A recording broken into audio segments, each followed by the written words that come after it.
నమస్కారం అండి. Welcome to యుక్స్టాక్. చిన్న షార్ట్ వీడియో ఇది. ఏంటంటే చాలామంది ఎయిర్‌పోర్ట్‌లలో స్టక్ అయ్యారు. ప్లస్ ఇప్పుడు అమెరికా నుంచి ఇండియాకి వెళ్దాం అనుకున్న వాళ్ళు, ఇండియా నుంచి అమెరికాలకి వెళ్దాం అనుకున్న వాళ్ళు టికెట్ ప్రైసెస్ అయితే చాలా హై ఉన్నాయి. బ్రిటిష్ ఎయిర్వేస్‌లో చూస్తే సింగిల్ ట్రిప్ వచ్చేసి లండన్ టు హైదరాబాదు అరౌండ్ 6,000 ఈరోజు ప్రైసు. 4,000, 3,000 అలా ఉన్నాయన్నమాట. అయితే ప్రస్తుతం అసలు ఏం జరుగుతుంది అంటే, సిట్యుయేషన్ అయితే ఎవరికీ ఏమి తెలీదు. స్ట్రైట్ ఆఫ్ హార్మోజ్ అలానే క్లోజ్ అయింది. కానీ ఇండియాకి సంబంధించినవేవో ఒక 2 నౌకల్ని పంపించాము అని చెప్పేసి వాళ్ళు చెప్తున్నారు. బట్ ఏది ఎంతవరకు కరెక్ట్ అనేది తెలీదు. ఇంకా ఇండియాలో అయితే గ్యాస్ సంక్షోభం అలానే ఉంది. ఇంకొక హెడ్‌ఏక్ ఏంటంటే ఫ్యూచర్‌లో అంటే ఇప్పుడు ప్రస్తుతానికి కొంచెం ఓకే గానీ బట్ ఫుడ్ క్రైసిస్ గూడా రావచ్చు అనేసి చెప్తున్నారనమాట. ఎందుకు అంటే ఈ ఫర్టిలైజర్స్ ఏమైతే ఉంటాయో అవి కూడా దాదాపు 50% అక్కడి నుంచే మిడిల్ ఈస్ట్ నుంచే వస్తాయట. అంటే ఇప్పుడు ఈ యుద్ధం వల్ల ఏవేవైతే కొన్ని ఫ్యాక్టరీస్ నుంచి రావాల్సినవి అక్కడ తయారు చేస్తున్నటువంటి యురేనియం, యూరియా ఇవన్నీ పొలాలలో చల్లేవి ఉంటుంటాయి గదండీ! అవి గూడా ఆగిపోతున్నాయి. సో, దానివల్ల మళ్ళీ పంటలు పండించాలంటే ఆబ్వియస్‌లీ మనం ఆ యురేనియము, కెమికల్స్ అవేవో ఉంటాయి. అవన్నీ చల్లితేనే గదా పంటలు పండేది. సో, అవి ఆగిపోయినియి. అంటే ఫుడ్ క్రైసిస్ గూడా వచ్చేటువంటి ఛాన్స్ ఉంది ఫ్యూచర్‌లో. ప్రస్తుతానికి అన్‌సర్టెనిటీ ఏం తేలట్లేదు. ఎవరు వెనక్కి తగ్గట్లేదు. ఏం జరుగుతుందో తెలియట్లేదు. గ్యాస్ అయితే అసలు యాక్చువల్‌గా బుక్ చేసుకుందామంటే సిలిండర్లు ఆ నంబర్స్ కూడా పనిచేయట్లేదంట. అదొక హెడ్‌ఏక్‌లో ఉన్నారు జనాలు. At the same time travelling పాపం అంటే వెనక్కెళ్ళి, అటెళ్ళి, ఇటెళ్ళిపోయిన వాళ్ళు హాలిడేస్‌కెళ్ళి వెనక్కొద్దాం అనుకున్న వాళ్ళు అటు ఇటు కాకుండా స్టక్ అయిపోయారు. ఇప్పుడు ప్రస్తుతానికి లేటెస్ట్‌గా వస్తున్న న్యూస్ ఏంటంటే ఎమిరేట్స్ ఫ్లైట్స్ అన్నీ క్యాన్సిల్ అయిపోయినాయి. దుబాయ్ ఎయిర్‌పోర్ట్ క్లోజు అని కొన్ని న్యూస్‌లో ఉంది. కొన్ని ఫ్లైట్లు నడుస్తున్నాయని కొన్ని న్యూస్‌లో ఉంది. సో, యాక్చువల్ న్యూస్ ప్రకారం వాళ్ళు చెప్పిందేంటి అంటే, మీ ఎయిర్‌లైన్స్ మీకు అడ్వైజరీ ఏదో ఒకటి ఇచ్చే ఉంటారు కదా మీ టికెట్‌కి. లేదు అంటే మీరు చెక్ చేసుకోండి. ఎయిర్‌పోర్ట్‌కైతే రాకండి అని క్లారిటీగా చెప్పేసారు వాళ్ళు. అంటే మన ఫ్లైట్ ఓపెన్ ఉందనుకోని మనం ఎయిర్‌పోర్ట్‌కి వెళ్ళామనుకోండి, తీరా వెళ్ళిన తర్వాత వేస్ట్. సో, దుబాయ్‌లో ఉండేవాళ్ళైతే ఎయిర్‌పోర్ట్‌కి రావద్దని చెప్పారు. కానీ ఇంటర్నేషనల్ కనెక్షన్స్ ఏవైతే ఉన్నాయో అలా వచ్చేసి సడెన్‌గా నడుస్తున్నాయి అనుకున్న టైంలో అటు ఇటు వెళ్దాం అనుకున్న వాళ్ళు స్టాండర్డ్ అయిపోయారు. తర్వాత కొంతమంది ఏంటంటే అమెరికా వెళ్ళే వాళ్ళు Abu Dhabi port of entry open ఉందా అని చెప్పి ఇన్‌స్టాగ్రామ్‌లో కొన్ని క్వెషన్స్ చేశారు చాలామంది. చూసాను. అబుదాబి పోర్ట్ ఆఫ్ ఎంట్రీ అయితే యాక్చువల్‌గా ఓపెనే ఉంది. 100% క్లోజ్ కాలేదు. కానీ ఇంటర్నేషనల్ ఫ్లైట్స్ ఆపేసామని కొన్ని న్యూస్‌లో రాశారు. లిమిటెడ్‌గా నడుస్తున్నాయని కొన్ని న్యూస్‌లో రాశారు. సో, ఏది 100% ఎలాగా కరెక్ట్‌గా లేదు ఎక్కడ. బట్ ప్రస్తుతానికైతే దుబాయ్ ఎయిర్‌పోర్ట్ మాత్రం కొంచెం క్లోజ్ ఉందని. ఎందుకంటే మిడిల్ ఈస్ట్ అనేది ఒక మంచి ట్రాన్స్‌ఫర్ హబ్ గదా! అన్ని రూట్‌లకి ట్రాన్స్‌ఫర్ హబ్ అది. సో, అది క్లోజ్ అయితే ఇప్పుడు ఆల్టర్‌నేట్ రూట్స్ ఏంటి అంటే హైదరాబాద్ నుంచి లేపోతే బాంబే నుంచి, న్యూ ఢిల్లీ నుంచి వయా యూరప్ వెళ్ళాలి. జర్మనీ గానీ, జర్మనీ ఫ్రాంక్‌ఫర్ట్ కానీ, లేకపోతే స్విట్జర్లాండ్ గానీ, లేకపోతే ఫ్రాన్స్ గానీ, లేకపోతే ఈ రూట్లు తీసుకోవాలి. లేదా లాంగెస్ట్ రూట్స్ సింగపూర్ తీసుకోవాలి. అవి మెయిన్ డెస్టినేషన్స్‌వి. అంటే మనకి అమెరికా వెళ్ళటానికి గానీ, యూకే వెళ్ళడానికి గానీ, కెనడా వెళ్ళడానికి గానీ వేరే ఆప్షన్స్ అయితే లేవు. అందుకని ఏంటంటే ఇప్పుడు బ్రిటిష్ ఎయిర్‌వేస్ డైరెక్ట్ ఫ్లైట్ ఉంది గదా! ఇండియా నుంచి ఇక్కడికి. అంటే బాంబే నుంచి ఉంది, ఢిల్లీ నుంచి ఉంది, హైదరాబాద్ నుంచి ఉంది. హైదరాబాద్ నుంచి రోజుకొక బ్రిటిష్ ఎయిర్‌వేస్ ఫ్లైట్ నడుస్తది. లండన్‌కొచ్చారంటే లండన్ నుంచి మీరు మళ్ళీ చికాగోనో లేపోతే నవార్క్ ఇంటర్నేషనల్లో సో, ఇలా రకరకాల కనెక్షన్స్ అయితే తీసుకోవచ్చు. బట్ ఆ రేట్స్ వచ్చేసి చాలా చాలా హై ఉన్నాయి. మనం ఒక్కసారి ఇక్కడ క్విక్‌గా చూద్దాము. అంటే మీకు నేనొక వెబ్‌సైట్ చూపిస్తాను. అంటే మొరాలెస్ మీ అందరికీ తెలుసో తెలియదో నాకైతే తెలీదు గానీ, టికెట్ రేట్స్ ప్రస్తుతానికి హై చూపిస్తున్నాయి. ఒకవేళ ఎవరైనా ఎమర్జెన్సీ ట్రావెల్ చేయాలి అంటే, ఈ స్కై స్కానర్ అనే ఒక వెబ్‌సైట్ ఉంటదండి. జనరల్‌గా నేను అదే వాడుతుంటా. దాంట్లో ఏంటంటే అన్నీ కంపేర్ చేసి ఒకటి ఇస్తుంటారనమాట. సో, ఇది అడ్వర్టైజ్‌మెంట్ ఏం కాదు గానీ జస్ట్ మీకు హెల్ప్ చేయటం కోసం చెప్తున్నా అంతే. ఒకసారి చూద్దాం స్కై స్కానర్ తర్వాత బ్రిటిష్ ఎయిర్‌వేస్ ఏం చూపిస్తుంది. స్కై స్కానర్ డాట్ నెట్ గూగుల్‌లోకెళ్ళి స్కై స్కానర్ కొడితే వస్తది. సో, ఇక్కడి నుంచి నేను అది హైదరాబాద్ అని పెడతాను. హెచ్‌వై‌డి టు చికాగో పెడదాం మనం ఫర్ ఎగ్జాంపుల్. చికాగో డేట్స్ వచ్చేసి 28th మార్చ్ పెడదాం. ఓకే, వన్ వే ట్రిప్ తీసుకుందాం. చూద్దాం అసలు ఏమంటుందో. One way trip 1 adult search కొడితే ఏజ్డ్ 8 ఓకే 1 అడల్ట్ అని పెట్టాం కదా మనం. Right, okay, apply. సెర్చ్. ఇదేంటంటే ఈ పర్టికులర్ వెబ్సైట్ అన్ని రకాల ప్రైజెస్ చూసి కంపేర్ చేసి మీకు ఇస్తుంది అనమాట. రూట్స్ దాంట్లో మీరు రూట్స్, నెంబర్ ఆఫ్ డ్యూరేషన్, అంటే నెంబర్ ఆఫ్ అవర్స్, లే ఓవర్, అవన్నీ చూసుకొని మనకి ఏది చీప్ వస్తుందో చూసుకోవచ్చు. వన్ వే అయితే ప్రస్తుతానికి వీళ్ళు చూపించిన దాంట్లో చీపెస్ట్ 420, 319, కానీ 40 అవర్స్ ఉంది చూడండి. ఇక్కడ మీకు 40 అవర్స్ చూపిస్తుంది. 22 అవర్స్ అయితే 420, అంటే జీబీపీ. నేను ఇక్కడ యూఎస్డికి మార్చాను అనుకోండి. ఫర్ ఎగ్జాంపుల్ ఇది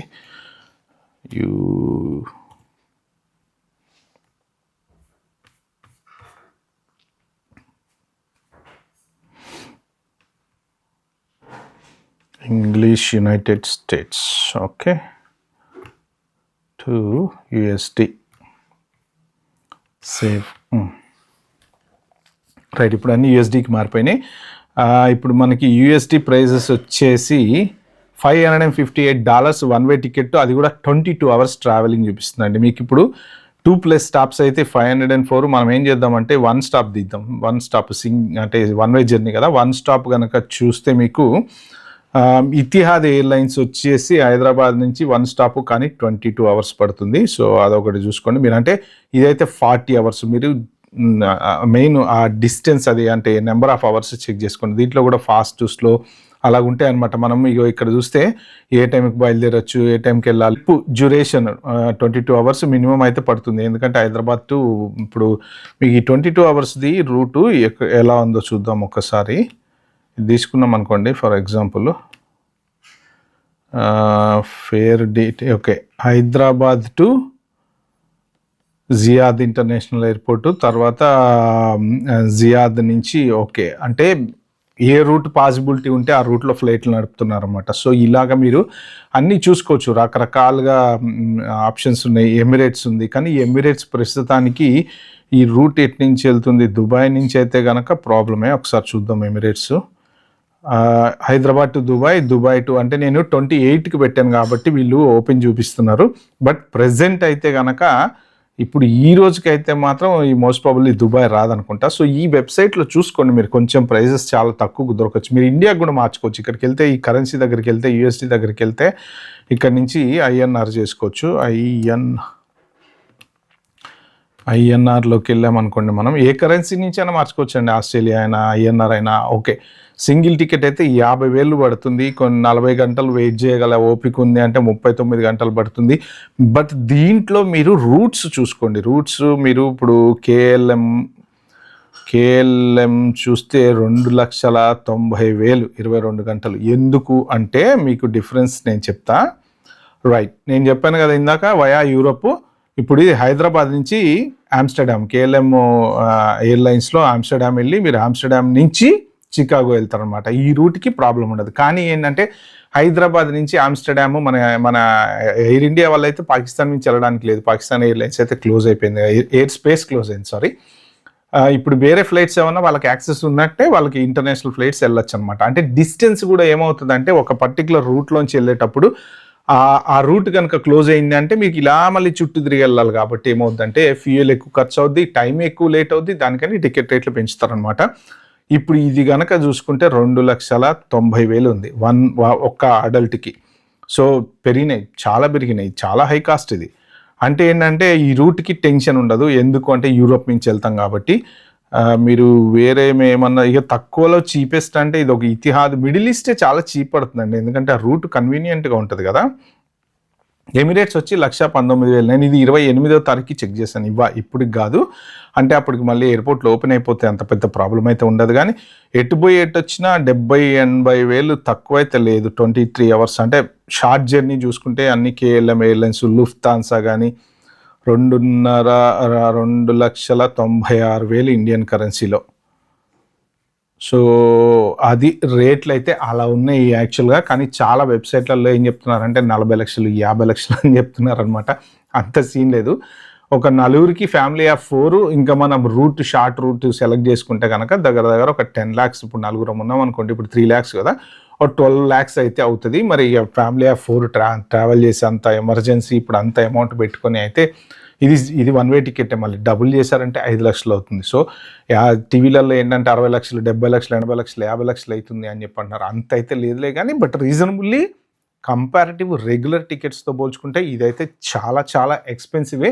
బట్ మీరు వీలైనంత వరకు అవాయిడ్ చేయడానికే ట్రై చేయండి. Already tickets via middle east ఉన్న వాళ్ళు చెక్ చేసుకునే వెళ్ళండి. ఎందుకంటే మీరు టికెట్ వీలైతే క్యాన్సిల్ చేసుకోండి, కానీ పొరపాటున పోయి ఎయిర్పోర్ట్‌లో స్ట్రక్ అవ్వకండి. ఇప్పుడు మిడిల్ ఈస్ట్‌లో ఏ ఎయిర్పోర్ట్ పరిస్థితి ఎలా ఉందో తెలియట్లేదు. సో కొన్ని ఒకరోజు ఓపెన్ అవుతున్నాయి, ఒకరోజు బంద్ అవుతున్నాయి, మళ్ళీ ఒకరోజు ఇంటర్నేషనల్ ఆపరేషన్స్ క్లోజ్ అవుతున్నాయి. మస్కట్ టు దుబాయ్ తిరుగుతున్నాయి అంటారు, దుబాయ్ టు అబుదాబి తిరుగుతున్నాయి అంటారు. అక్కడక్కడక్కడ పరిస్థితులు అయితే అంత కొంచెం ఇదిగానే ఉన్నాయి కాబట్టి మీరు జాగ్రత్తగా చెక్ చేసుకోండి. ఇంకొక ఇంపార్టెంట్ థింగ్ నేను చెప్దామనుకుంది ఏంటంటే, 19 మంది భారతీయుల్ని అరెస్ట్ చేశారు దుబాయ్‌లో అనేసి న్యూస్ చూశాను నేను. ఎందుకు అంటే వీడియోలు తీసి ఇన్‌స్టాగ్రామ్‌లలో వీటిలల్లో పెడుతున్నారు. మన టిక్‌టాక్‌లో వాటిలో, ఇగో ఇక్కడ అది పడింది, ఇక్కడ మిసైల్ పడింది, ఇక్కడ ఇంకోటి పడింది, దీని మీద ఈ బిల్డింగ్ మీద అది పడ్డది, ఇది పడ్డది అని చెప్పేసి, అంటే మీరు ప్రజలని భయభ్రాంతుల్ని చేస్తున్నారు మీ వీడియోస్ తోటి. మీరు ఇలాగే కంటిన్యూ చేస్తే మాత్రం అందరిపైన కేసులు పెడతాము, లోపల పెడతామని వాళ్ళు క్లియర్‌గా చెప్పారు. వాళ్ళు ఏంటంటే,